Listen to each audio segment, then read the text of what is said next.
ओम शांति। आज के महावाक्यों में बाबा ने विशेष हमें अपने संकल्पों को सार्थक और समर्थ बनाने की बात कही है, क्योंकि संकल्प ही मूल आधार है कर्मों का।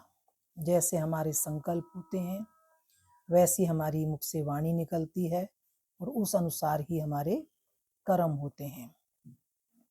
आज बाबा के 23-12-25 के महावाक्य हैं।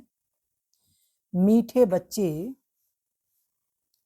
जो संकल्प ईश्वरीय सेवा अर्थ चलता है उसे शुद्ध संकल्प व निरसंकल्प ही कहेंगे, व्यर्थ नहीं।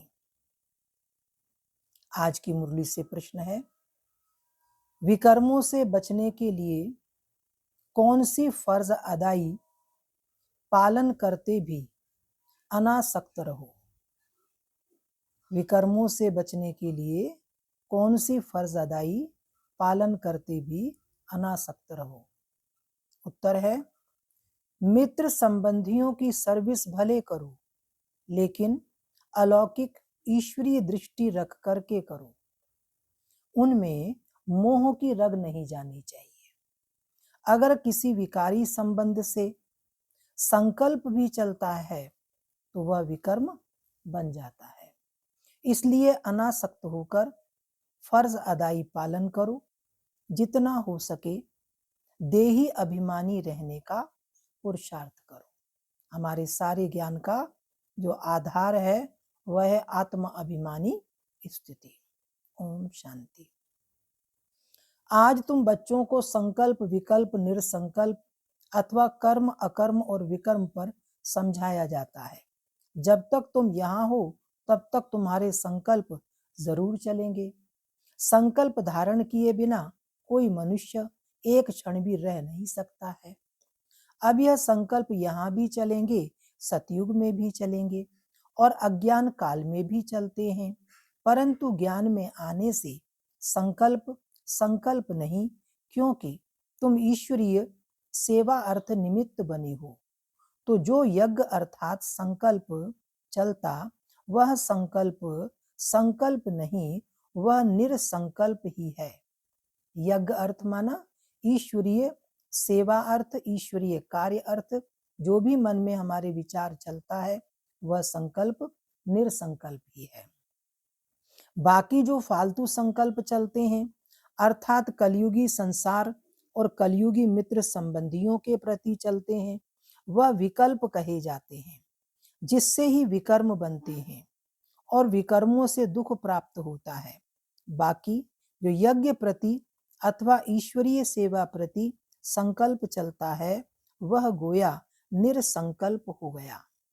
शुद्ध संकल्प सर्विस प्रति भले चले। देखो बाबा यहाँ बैठा है, तुम बच्चों को संभालने अर्थ, उसकी सर्विस करने अर्थ माँ बाप का संकल्प जरूर चलता है, परंतु यह संकल्प नहीं, इससे विकर्म नहीं बनता है। परंतु यदि किसी का विकारी संबंध प्रति संकल्प चलता है तो उनका विकर्म अवश्य ही बनता है। अगर हमारे संबंधों में लगाव है, मोह है, आकर्षण है और उस प्रति हमारे विचार संकल्प मन में चलते हैं तो उससे हमारा विकर्म अवश्य ही बनता है। बाबा की लास्ट धारणा सार है। धारणा के लिए मुख्य सार, पहली पॉइंट, कोई भी उल्टा कर्म छिपकर नहीं करना है। बाप दादा से कोई भी बात छिपानी नहीं है, बहुत बहुत सावधान रहना है।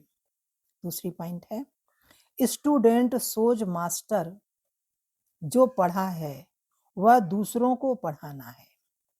विद्यार्थी जो है अपने टीचर का शो करता है और उसने जो पढ़ा है उसे वह दूसरों को पढ़ाना है। एवर हैप्पी, गॉड के बच्चे हैं, इस स्मृति से अपार खुशी में रहना है। आज का वरदान है, विकारों रूपी सांप को शैया बनाने वाले विष्णु के समान सदा विजयी निश्चिंत भव। भावार्थ है, जो विष्णु की शेष शैया दिखाते हैं, यह आप विजयी बच्चों के सहज योगी जीवन का यादगार है। सहज योग द्वारा विकारों रूपी सांप भी अधीन हो जाते हैं।